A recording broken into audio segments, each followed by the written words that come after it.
딱딱한 법의 속살. 심쿵하게 파헤쳐드립니다. 본격 법조 예능 불타는 감자. 불타는 감자. 이것도.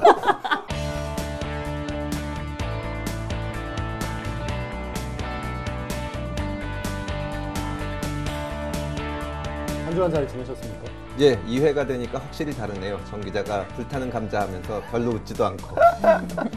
얼굴은 여전히 불타고 있습니다. 네. 그 주변에서 본 일의 반응은 어떻습니까? 주변에서 가장 객관적인 평을 해줄 수 있는 게 저희 어머니인데 네. 아직 아껴두고 안 듣고 있습니다. 너무 칭찬할 게 분명해서. 주변에서 어떠시던가요? 너무 어려웠다는 제 친구들 반응은 아무래도 이제 20, 30대 여성, 20대 여성들은 20대 여성들. 어렵다는 반응들이 많았는데요. 제가 다시 한번 시청자들의 눈으로 좀 더 쉬운 질문들을 콕콕 던져보도록 하려고요. 제 주변 20대 남성들은 다 쉽고 재밌다고 전화해주셔서 저희가 이제 힘을 얻고 2회를 시작해보도록 하겠습니다.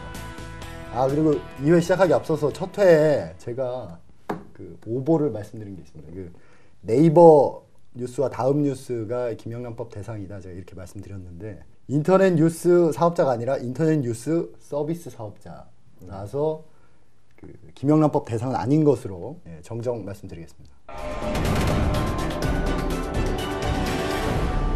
마크 리퍼트 주한 미국 대사 피습 사건 얘기를 좀 해봐야 될 것 같은데 예. 서울 한복판인 세종문화회관에서 발생한 충격적인 사건이었거든요. 그래서 바로 다음 날 이제 살인 미수 등의 혐의로 구속영장이 발부가 됐죠. 예.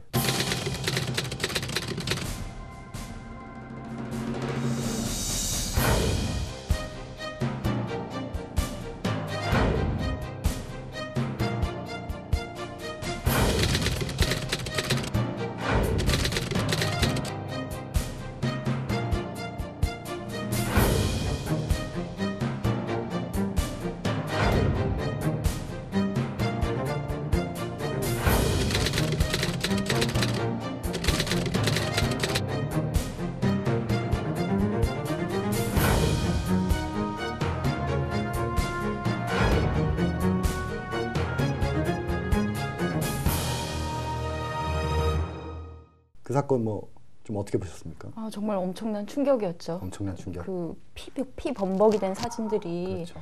온라인에 계속 돌아다니고 거기다가 그 미국 대사면 굉장히 상징적인 인물인데 광화문 한복판에서 이렇게 당할 수도 있나 싶어서 굉장히 놀라고 경호원이 없었나 싶기도 하고. 그러니까 저도 그게 되게 신기하더라고요. 그냥 미국 대사 정도면 굉장히 그 위협 이런 데 좀 상시적으로 노출돼 있을 것 같은데 근접경을 안 하나 보더라고요.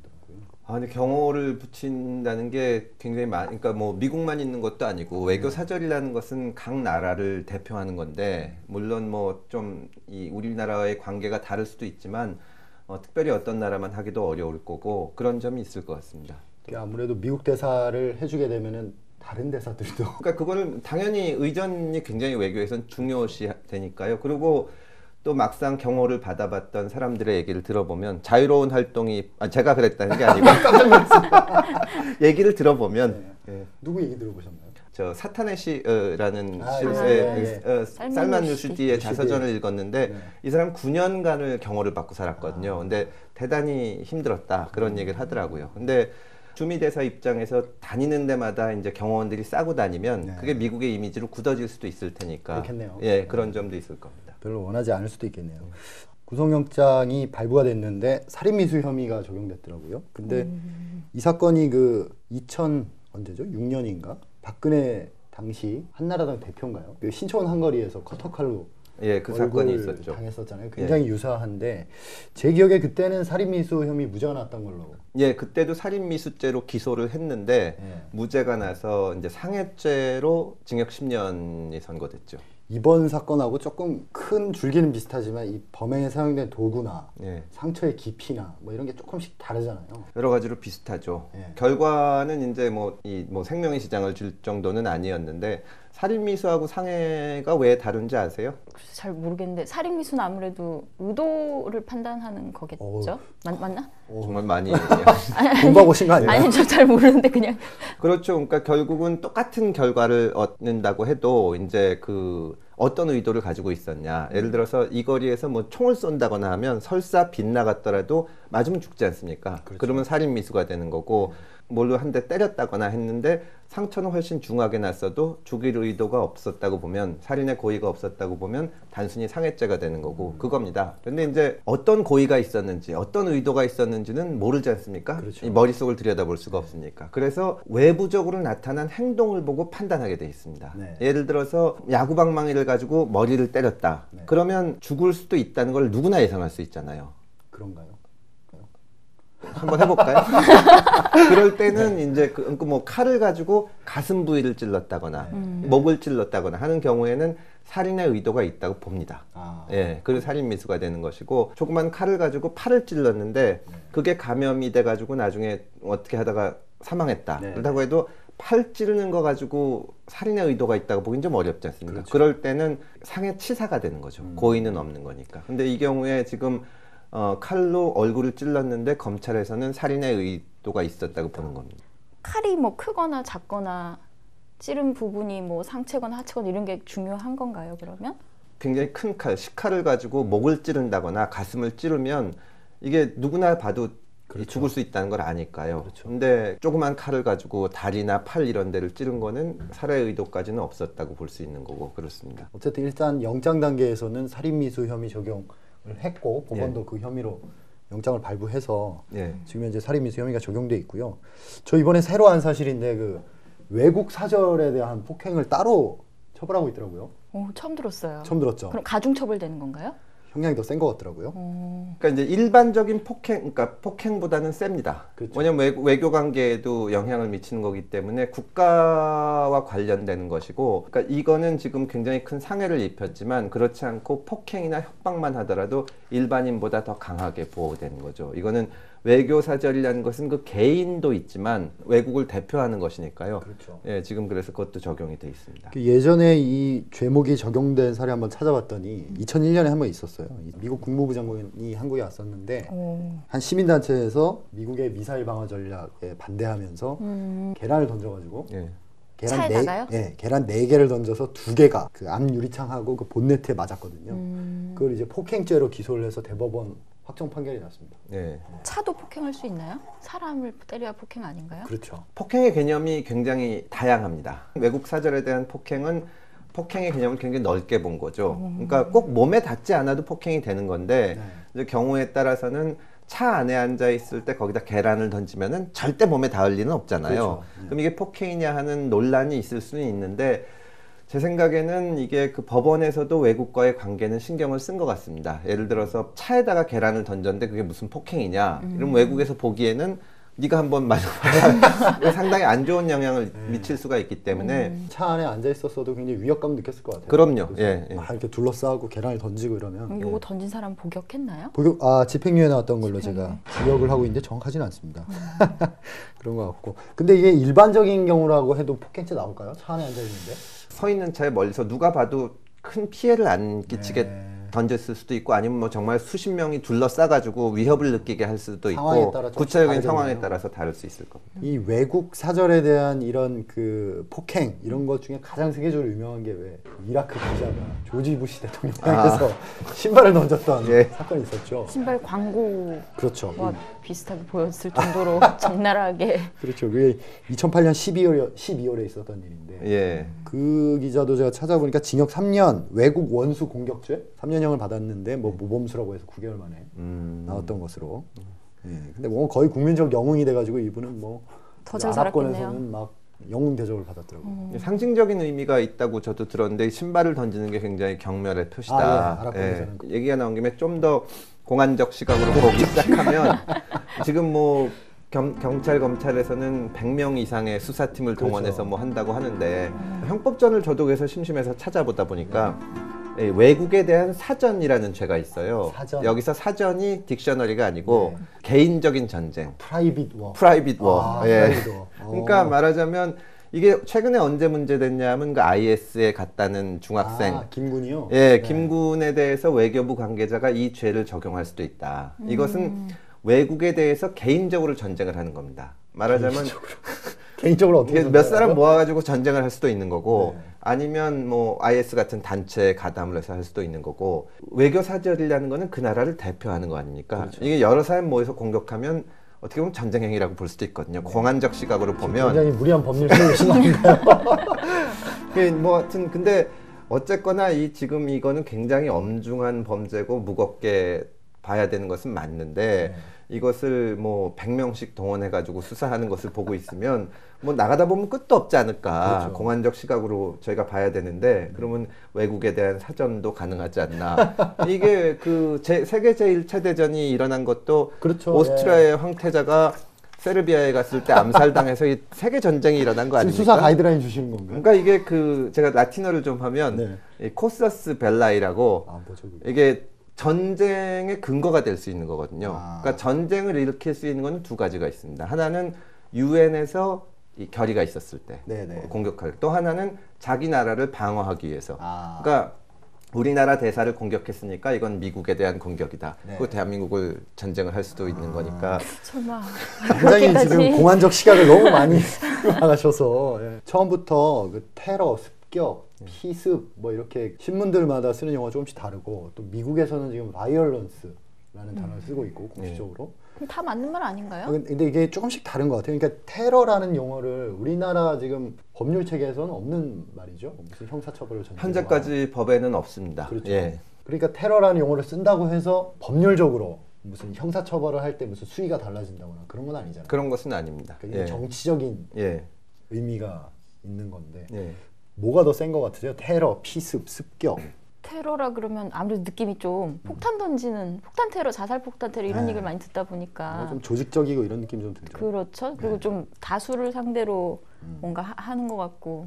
근데 그렇죠. 이번도 테러라고 해도 크게 무리가 없지 않나 그런 생각이 개인적으로는 들더라고요. 그렇죠. 박근혜 당시 대표 얘기를 자꾸 하게 되는데 워낙 사태가 비슷해서 그때도 테러라는 용어를 썼었죠. 것 같은데요. 그때도 테러라고 했었고. 규정하기 나름인 것 같아요. 최근에 있었던 거는 그 고등학생이 벌린 황산 예. 테러 사건이 황산 테러. 예, 그걸 예. 저희가 다 테러라고 했는데 그렇죠. 그것도 어떤 조직이 있었던 건 아니고 그렇죠. 뭐 좀 개인의 일탈적인 행위라고 볼 수 있는 건데 그렇죠. 형태 자체는 뭐 테러라고 볼 수도 있는 거니까 그렇죠. 예를 폭탄을 들어서 던졌어요. 뭐 종교적인 이유나 정치적인 이유나 이것 때문에 어떤 개인이 폭탄을 안고 여러 사람이 모인 데서 폭발시키면 혼자 했던 거라도 뭐 테러를 볼 수 있는 거고 그러고 보니까 좀 다른 게 가끔 무차별 살인 사건 일본 같은 데서 그렇죠. 흉기 난동 그렇게 부르지 피습 이렇게 부르지 테러라고 부르지는 않으니까. 그렇죠. 근데 이제 그 조직적인 측면이 있고 그 다음에 목적에서 이제 이건 정치적인 목적이 있을 때 테러라고 어떤가. 하면. 예. 근데 제가 생각하기에는 만약에 이걸 테러라고 부르고 이 테러로서 수사를 한다면 지난번 고등학생 황산 테러 사건도 똑같이 해야 되지 않나. 그렇죠. 예, 그런 느낌입니다. 그래서 지금 경찰에서는 지금 강력 형사 이쪽에 수사를 하는데 예. 검찰은 공안부가 나섰잖아요. 이것도 예, 공안부가 테러로 갔기 때문에 이제 공안 쪽으로 간 것 같아요. 예, 공공의 안전이 흔들린다. 이렇게 공안 얘기만 하면 웃으시죠? 제가 공안 검사로 크고 싶었는데 잘 안 돼서. 법률 체계 테러라는 단어 지금 뭐가 있나 좀 찾아봤더니 국가 대테러 활동 지침이라고 법률은 아니고 예. 예, 그 수준에서 이제 테러를 규정하고 있는 정의 규정이 있긴 한데 거기 보면은 이제 외교 사절에 대한 이런 상해, 폭행 등을 테러로 규정을 하고 있더라고요. 그럼 국정원은 뭐 했대요? 국정원이요? 네, 대사 테러가 이렇게 벌어졌는데 사전에 첩보도 못 듣고 제가 꼭 취재해서 상해 때 말씀드리도록 하겠습니다. 문제 있네. 문제 이거. 있죠. 예. 그런 일들이 있었고 어떠세요? 만약에 김기종 씨 변호를 맡게 됐다. 예. 이제 어떤 식으로 좀 지금 진행 중인 사건이고 네. 정확하게는 모르겠지만 성격에도 여러 가지로 좀 특별하신 점이 특이하신 점들이 있는 것 같고 네.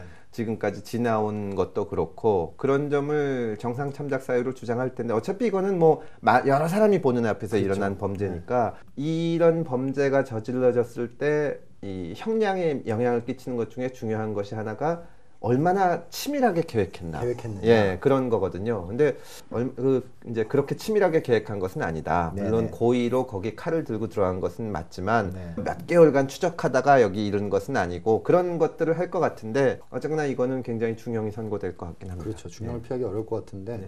이분 좀 특이한 게 그 1988년인가요? 그 우리마당 습격 사건이요. 예, 우리마당 습격 사건이 있었죠. 그 사건의 일종의 피해자 의원으로서 오랫동안 진상규명 요구를 하셨고 예. 2007년에는 이제 청와대 앞에서 분신까지 시도하셨던 그런 전력이 있으시더라고요. 그러니까 그런 있습니다. 예. 약간 트라우마, 과거에 한번 국가기관 공권력에 이렇게 당했던 트라우마 때문에 굉장히 좀 어려움을 많이 겪으신 것 같고 그런 부분이 좀 정상 참작 여지가 될 수는 없을까요? 뭐 어느 정도는 고려가 되겠죠. 예. 그 정상 참작 받으려면 진단서가 있어야 되겠죠? 정신과 의사에. 아니요, 꼭 그런 것은 아닙니다. 아, 그래요? 예, 치료를 못 받는 사람도 있으니까요. 근데 이제 그 정신적으로 정말 심각하게 문제가 있는 경우, 그런 경우에는 이 감정을 합니다. 감정. 예, 그래서 이렇게 판사가. 그렇죠. 재판 예. 과정에서 가서 보통 한 달 정도 관찰을 합니다. 그래가지고 그 경우에는 정말 진짜 정신에 문제가 있으면은 그 형을 선고하는 것이 아니라 병원에 가둬두게 되죠. 그렇죠. 치료 감호를 하게 치료 됩니다. 감호를 예. 하죠. 약간 미친 사람인 척 할 수도 있는 정신이 거잖아요. 온전치 못한 척 할 수가 있는 거죠. 네, 충분히 그럴 수 있죠. 법에서 대단히 어려운 부분인데, 그러니까 정신적으로 진짜 완전히 자유의지를 갖고 있는 사람들은 없잖아요. 그렇죠. 예를 들어서 뭐 잘생긴 남자만 보면 화가 난다거나, 그렇죠. 화가 나는데 어떡하겠습니까? 왜 화가 나지? 좋은데? 그거를 그 완전 환상을 보는 사람, 예를 들면 이렇게 옆에 있는데 이 사람이 괴물로 변해서 나를 공격해서 네. 이거 하는 경우도 있고, 그거를 어디서 잘라주는지. 네. 역사상 가장 유명한 사건 중에 하나는 레이건 대통령 암살 시도가 있습니다. 네네. 싱클리라는 사람이 총을 쐈는데 그때 레이건 대통령도 총 맞았고 옆에 그래요? 있던 비서실장도 총 맞고 그랬었죠. 범행 동기가 뭐냐 하면 조디 포스터를 좋아했어요. 그 조디 포스터한테 강한 인상을 주기 위해서라고 알고 있습니다. J.D. 셀린저가 쓴 호밀밭의 파수꾼이라는 책, 그거를 주머니에 넣고 범행을 했는데 무죄가 났습니다. 무죄가 났다고요? 정신 이상이라고. 정신 이상이라고. 예. 그래서 그래, 병원에 정신 이상인 것 같긴 갇혔는데 하다. 뭐 부모가 엄청나게 돈이 많아서 그렇다는 얘기도 있고 온갖 음모론이 다 있는데 글쎄요, 뭐 우리나라나 미국이나 대통령한테 총을 쐈는데 부모가 돈 좀 있다 그래가지고 대단하네요, 근데. 예. 그래도 야 대통령한테 총을 쐈는데 무죄를 받고 참. 그 전까지 미국에서 정신 이상을 판정하는 기준이 있었는데 그 사건을 계기로 더 엄격해졌습니다. 그러니까 법 자체가 바뀐 거죠. 그러니까 말하자면 일반 시민들이 봤을 때 행클리라는 사람이 무슨 환각을 보거나 진짜 누가 봐도 미친 사람인 게 아닌데 정신 이상으로 무죄가 났으니까 이거는 법이 상식에 안 맞는 거 아니냐. 굉장히 많이 다투어지는 부분입니다. 그렇군요. 예. 김기중 씨 같은 경우에 그 정도 수준은 아닌 것. 그건 아니죠. 예, 예, 아닌 것 같고 예. 변호인도 뭐 그렇지 않다는 그런 취지로, 주장은 예. 예. 정신 이상까지는 아니어도 성격이 굉장히 이상한 분이었던 건 맞는 것 같더라고요. 이상한 분? 그러니까 약간 팟한 가격한 분? 약간 그 정대협 윤미향 대표께서도 그런 말씀을 하셨거든요. 이분이 평소에 활동가들에게도 폭언을 하고 소리 지르고 이런 분이었다고. 그렇다고 해서 그의 정상 참작 사유까지는 안 될 것 같고요. 좀 성격이 안 좋으신 분. 그렇죠. 근데 그게 오히려 이제 원래 아주 전통적인 법의 논리로 하면 그 정상 참작 사유가 됩니다. 왜냐하면 이 충동을 조절하지 못하니까. 충동 조절 장애. 예. 근데 반대로 어떻게 보냐면 사회를 보호해야 된다는 입장에서 볼 땐 그게 더 위험한 거예요. 그렇죠. 오늘 신문 보니까 이 박근혜 대통령 그 커터칼 테러 하셨던 지충호 씨. 그 사람이 이제 얼마 있으면은 풀려나나요? 내년에 풀려나거든요. 그러면 또 그러면 어떡하냐? 그래서 옛날에는 그 우리 좋았던 50 시절에는 사회보호법이라는 게 있어서 그런 사람들을 형이 끝나도 더 가둬놓고 그랬습니다. 그렇죠. 그게 위헌 판결을 받았죠. 그러니까 그게 이제 보기에 따라서는 물론 그 사회보호법 이런 것은 완전히 위헌이고 말이 안 7년 10년씩 살렸던 건데 사회를 보호해야 된다는 입장에서 그걸 더 위험하게 보는 그런 견해도 있습니다. 다시 이 사건 얘기 돌아와서 보안법 적용하려고 이제 경찰이나 검찰에서 수사 초기부터 굉장히 그쪽으로 초점을 많이 맞추신 것 같더라고요. 근데 뭐 사실 보안법은 이 테러 사건과 좀 약간 별건 아닌가 이런 생각도 들더라고요. 뭐 국가보안법 위반이 나왔으면 생뚱맞은. 국가보안법은 북한이랑 관련된 법 아닌가요? 그거랑 관련 꼭 있어야만 되는. 그러니까 북한이 만약에 이거를 지시했다. 그러면 보안법 말고 다른 걸로도 엮이지 않을까요? 뭐 그때는 공안적 시각으로 볼 때는 거의 모든 죄를 적용할 수 있을 것 같은데. 그렇긴 하죠. 뭐 여적죄도 될 수가 있고. 여적죄. 뭐 하여튼 여적죄가 뭐예요? 적과 같이 한다는 거죠. 우리 형법 모든 법을 통틀어서 법정형이 사형으로만 규정되어 있는 유일한 죄입니다. 무섭다. 여적죄. 특이한 사건이고 충격적인 사건이니까 다 조사를 해봐야 된다는데 이론을 제기할 사람은 없을 것 같은데 근데 이제 어느 정도는 근거가 있어야 되는데 제가 보기에는 무슨 근거를 갖고 얘기하는지 모르지만 이제 그 박근혜 대통령한테 옛날에 커터칼로 상해를 입혔던 사람이나 네. 황선 신은미 거기서 황산 테러했던 고등학생이나 어떻게 보면 굉장히 좀 뭐랄까 일탈한 개인의 행동으로 보이거든요. 그렇죠. 어떤 특별한 근거가 없는데 이거를 어떤 조직적인 범죄 내지 테러로 몰고 가는 것은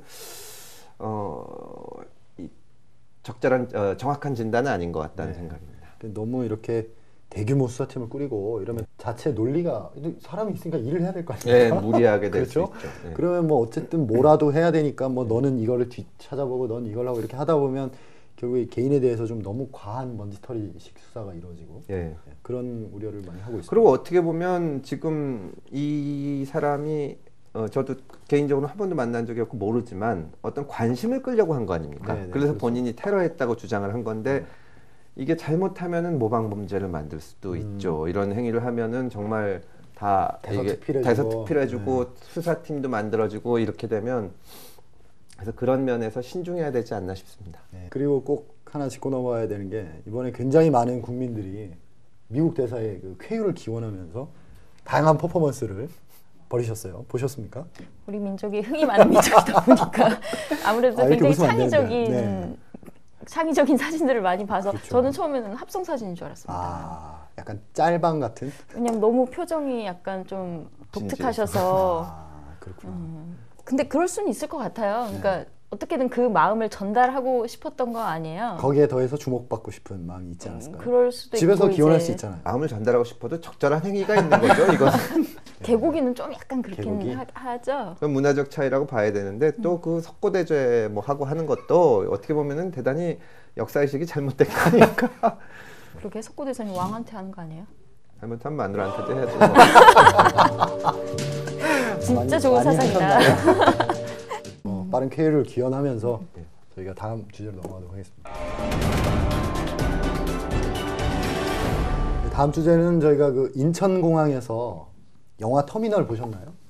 전 저는 그거 못 보고 봤습니다. 막 울었어요. 아, 좀 설명을 좀 해주시죠.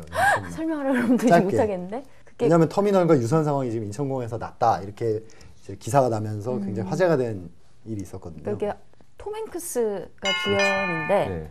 어떤 조그만 이름 가상의 국가를 상정해놓고 하여튼 무슨 일로 그 나라에 입국을 했는데 뭔가 서류 실수 이런 쪽으로 해서 입국이 불허가 돼가지고 네. 뭐 행정착오로 인해서 하여튼 붕뜬 상태가 돼요. 그래서 내용 잘 모르시는 기억이 잘 안 나. 이게 너무 옛날 자막으로 영화라. 처리하시죠. 선수들의 전형을 보여주는 거. 제가 알기로 그런 내용이 아닌데 어차피 요지는 공항 터미널에서 전전하는 그러면서 그렇죠. 그러면서 무슨 공항 직원하고 사랑에 빠진 그런 얘기 아닌가요? 사랑에 빠진 얘기도 있었나? 되게 감동 퍼포먼스를 이건 보여주는 제작진에서 정리를 해주는 것으로 하고 하여튼 요지는 입국을 못하고 이제 공항을 떠돌아다니는 그런 이제 황당무계한 그런 이야기를 에피소드로 삼았던 영화인데 우리나라 인천공항에서도 비슷한 일들이 종종 있었는데 이번에 이 사건이 확 주목을 받았습니다.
이분이 변호사인 저로서도 생소한 법적인 소송을 계속 해가지고 네. 결국은 거기서 나왔거든요. 아. 그리고 5개월간을 그 공항의 일정한 송환 대기실에 갇혀 있었죠. 갇혀 있었죠. 그리고 특이한 것은 거기 갇혀 있으면서 5개월 동안 치킨버거와 콜라로 연명했다는 겁니다. 그렇죠. 저도 좀 조사를 해보니까 여러 쟁점이 있더라고요. 법이랑 상관이 밀접한 무슨 이게 무슨 난민법 같은 게 있는 건가요? 그렇죠. 우리가? 난민법이 있습니다. 법적으로 설명을 드리면 난민이라는 것은 네. 이제 난민이라는 말은 우리가 이렇게 저렇게 뭐 일반적으로 많이 쓰지만 법적으로는 정치적인 이유 혹은 민족적 뭐 소수민족이라는 이유 이런 거를 박해당해서 A라는 국가의 국민인데 정부로부터 박해를 받거나 혹은 국적이 없는 사람인데 박해를 받는 사람을 말하는 겁니다. 그래서 그런 세계 각국이 협약을 맺어가지고 그런 사람들이 그 나라를 탈출해서 오면 받아주자는 협약이 있습니다. 우리나라 난민법이 그럴 경우에 받아주기로 된 건데 일단 오면 이 사람이 난민인지 아닌지 모르지 않습니까? 취직하러 오는 사람일 수도 있고 그렇죠. 뭐 고향에서 범죄를 저지르고 도망오는 사람일 수도 있고 그래서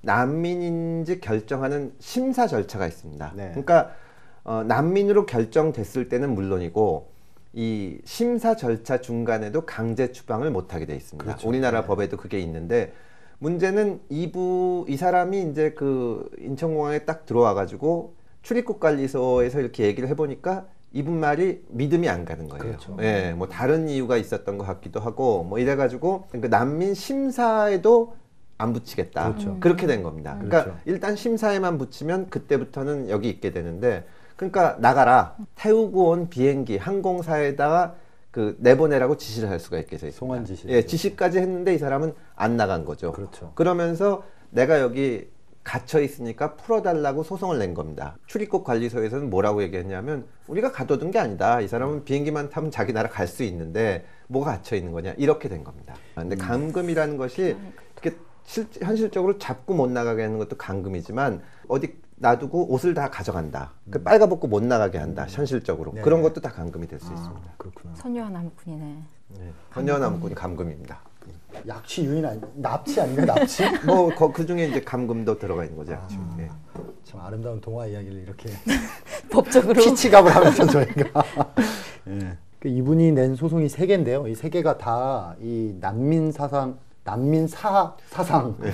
초유의 이제 첫 케이스를 다 쓰신 거예요. 그러니까 판례를 다 만드셨죠. 이 3개가 이제 처음 아까 말씀하셨다시피 심사에조차 회부해주지 않는 결정은 잘못된 것이다. 고법까지 판결이 났는데 나라에서 이제 대법원에 이걸 안 해서 어필을 안 해서 확정이 됐고요. 그다음에 두 번째는 말씀하신 대로 송환 대기실이란데 강제 구금해 있는 것은 불법이다. 라는 또 법원 판단을 받아냈고요.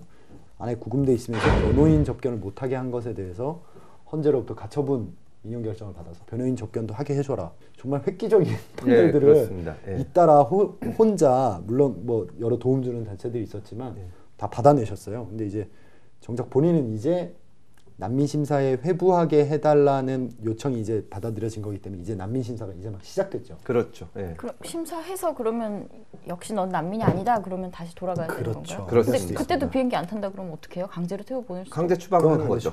강제 추방이 되는구나. 난민인 걸 판단한 게 그러면 1차는 출입국 관리소고 2차가 난민 심사하는 건가요? 되게 중요한 질문이신데 우리나라 난민법의 취지는 난민 신청을 하면 일단 합법적 체류를 보장하는 거거든요.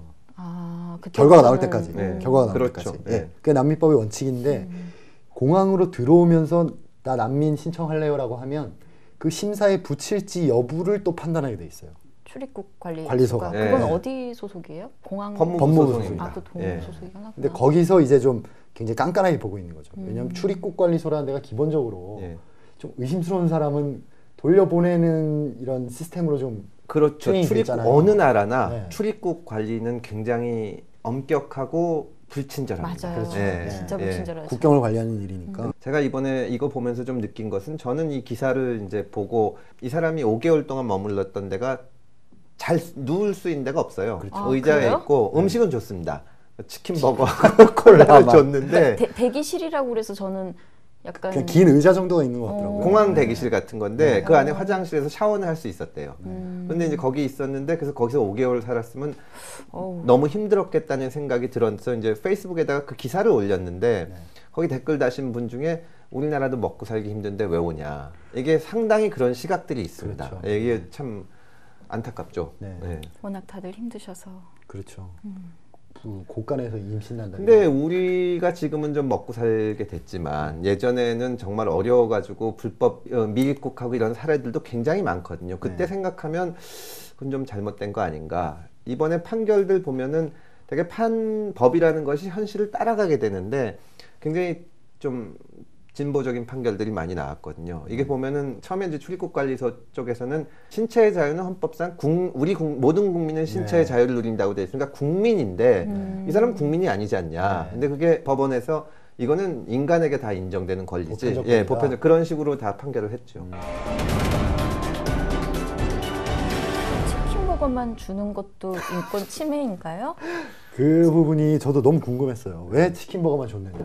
제가 진짜 여러 군데 전화를 했거든요. 그러니까 가둬두는 건 그럴 수 있는데 네. 먹는 거는 그렇죠. 예. 한식 주면 또 한식 줬다고 뭐라 할 거 아니에요. 그러니까 이게 문제가 뭐냐면 이 송환 대기실이라는 것 자체가 입국하려는데 입국 불어 그러면 바로 다음날 비행기를 돌아가니까 그냥 하룻밤 정도 하루 있다가 있는 거죠. 예. 하루 정도 있는 시설이에요. 네. 그러니까 뭐 크게 뭐 한두 끼 치킨버거 준다고 뭐 크게 어필 그 사람들은 다 국적도 다양하고 이러니까 뭔가 가장 보편적인 세계인들이 먹을 수 있는 그거 뭐 그 메뉴는 맞는 햄버거라. 말이죠. 그렇죠. 쇠고기나 돼지고기는 종교적 이유로 못 먹는 그렇죠. 사람들 있잖아요. 아, 그 얘기를 닭이 하시더라고요. 예, 그렇구나. 닭이 제일 그래서 예. 치킨버거를 했다는 거예요. 아 그러네. 네. 되게 또 좋은 뜻이 설득력 있었네.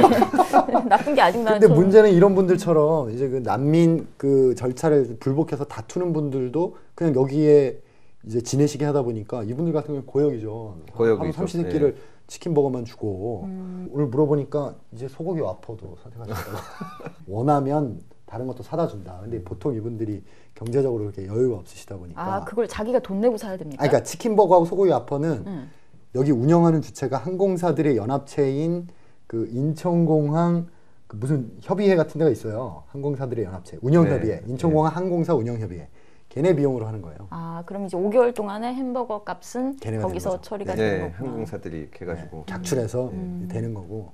또 댓글들 페이스북에 보니까 이제 많이 의문들 가지시는 게 왜 대한민국이냐? 왜 대한민국? 아프리카면은 유럽이 더 가까운데. 그 반기문 사무총장 때문이라는 얘기도 있더라고요. 아 그래요? 유엔 아. 사무총장의 나라. 예. 뭔가 가면 잘해줄 것 같고 이런 이미지가 좋다는 거 아닐까요? 우리나라가? 얼마 전에 홍문종 씨 사건도 있고 그런데 우리나라 이미지가 더 나빠졌을 줄 알았는데 아 그건 뭐 기사이고. 그거 거기까지 알것 솔직히 같지 안 않아요. 그것까지 아실 것 같지는 않은데. 예. 그래도 이번 케이스를 보면서 또 하나 조금 새로운 게 인신보호법 그런 거 있잖아요. 정신병원이나 요양원 같은데 감금돼 있는 사람들이 이거 나 감금돼 있는 거다 풀어달라고 법원에 청구할 수 있는 그런 그러니까 어떤 형태로도 이게 강제 수용이다라고 예. 주장해서 법원이 이게 강제 수용이라고 판단하면 풀어주라고 명령할 수 있는 그런 절차거든요. 이런 인권 침해적 사건에서 심심치 않게 그분들을 이렇게 구해주는 수단으로 활용이 되고 있다는 사실을 이번에. 기본적으로 우리가 평소 생각하는 갇힌다는 거는 경찰, 검찰, 이 구속되는 거 생각하지 않습니까? 그거는 형사소송법에 뭐 구속적 부시민이 보석인이 있는데 실제로 그런 수사기관이 아닌데 갇히는 경우가 꽤 있거든요. 예전에 우리 좋았던 50 시절에는 형제복지원 사건이라는 유명한 사건이 있습니다. 그 당시에 그 어떤 검사가 그거를 찾았는데 그땐 또 시절이 좋아가지고 그 검사님께서 사냥을 갔어요. 사냥을 가서 돌아다니는데 어디 강제 수용소 같은 게 있다는 겁니다. 저건 뭐냐? 형제복지원이라고 하는데 말하자면 지금으로 치면 노숙자 같은 사람들을 다 잡아들여서 나라에서 지원금 받고 하는 거죠. 근데 그 안에서 이게 뭐 학대당하고 죽은 사람도 많고 막 하는데 그때는 딱히 생각해보면 거기서 나올 수 있는 소송 절차가 없는 겁니다. 그런 사람들은 또 되게 사회적으로 약자인 경우가 많고 그래서 만들어진 법이죠. 현실적으로도 정신병원 같은 데 갇힌 사람 이런 사람들이 여기 이 소송 절차를 많이 이용하는 거죠. 엄마가 말 안 듣는 아들 문 잠그면 그거 인신보호법 걸려요? 그 엄마는 안될 거의 겁니다. 거의 엄마는 상관- 안 돼? 엄마는 아 안 엄마도 돼요. 돼요? 예, 돼요? 그럼요. 왜냐하면 미성년자도 적용돼? 엄마가 직접 가둘 수도 있지만 엄마가 뭐 정신병원에 얘기해서 가둘 수도 그렇죠. 있는 거고 아, 얼마든지 그런 그거는 식으로. 제 주체 제한은 없는 겁니다. 그래서 충분히 할 수 있는 거예요. 그래서 법원이 이게 강제적인 수용이다 이렇게 판단하면 그 즉시 이제 풀어주게 돼 있고. 가처분도 가능하고 이번에 사건이 굉장히 인천공항에서 있었던 사건이 나름 결론이 현재까지는 뭐 아름다운데 이게 갇혀 있었는데 결국 이 판결이 날 때까지 5개월이 걸렸거든요. 그렇죠. 햄버거를 5개월 동안 먹었다는 거는 이렇게 사람 갇혀 있는 거는 좀 빨리 해줘야 됩니다. 김기종 씨 사건하고 예. 인천공항에서 있었던 그 영화 같은 이야기 대화를 나눠봤습니다. 어떠셨습니까? 다음 주에는 좀 더 비극적이지 않고 재밌는 사건이 있겠네요. 아 그렇죠. 예, 너무 비극적인 사건이어가지고 유익하셨나요? 네. 오늘은 이걸로 넘어가죠. 오늘 사건 솔직히 너무 어려웠습니다. 너무 어려웠습니다. 네. 그럼 다음 주에는 좀 더 쉽고 재미있는 사건이 있기를 바라면서 두 번째 방송 마치도록 하겠습니다. 감사합니다. 미국에서는 외출 금지 같은 걸 되게 잘 내리잖아요. 네. 말 안 듣는 애들한테 그라운드 뭘 어쩌고 하던데 그 아마 변호사 구하는 사이에 이거 다 풀릴 것 같아요. 저도 어려서 혼을 났을 때 우리 어머니도 가둬놓는 거를 좀 했어요. 옷 벗기고 쫓아내기도 하잖아요. 아 그건 아 그렇게 안 하고 그건 성희롱해 버릴 것 같은데 이제. 가둬놨는데 이제 깜깜한 광에 이렇게 갇히면 무섭잖아요. 그래서 막 소리 지르고 잘못했다고 막 했는데 받아보자. 어느 날 갑자기 생각해보니까 그냥 앉아있으면 되지 뭐. 언젠간 열어줄 텐데 밥 먹을 때좀 그랬더니 그 어려니. 이후부터는 그러지 않죠. 아 그렇구나.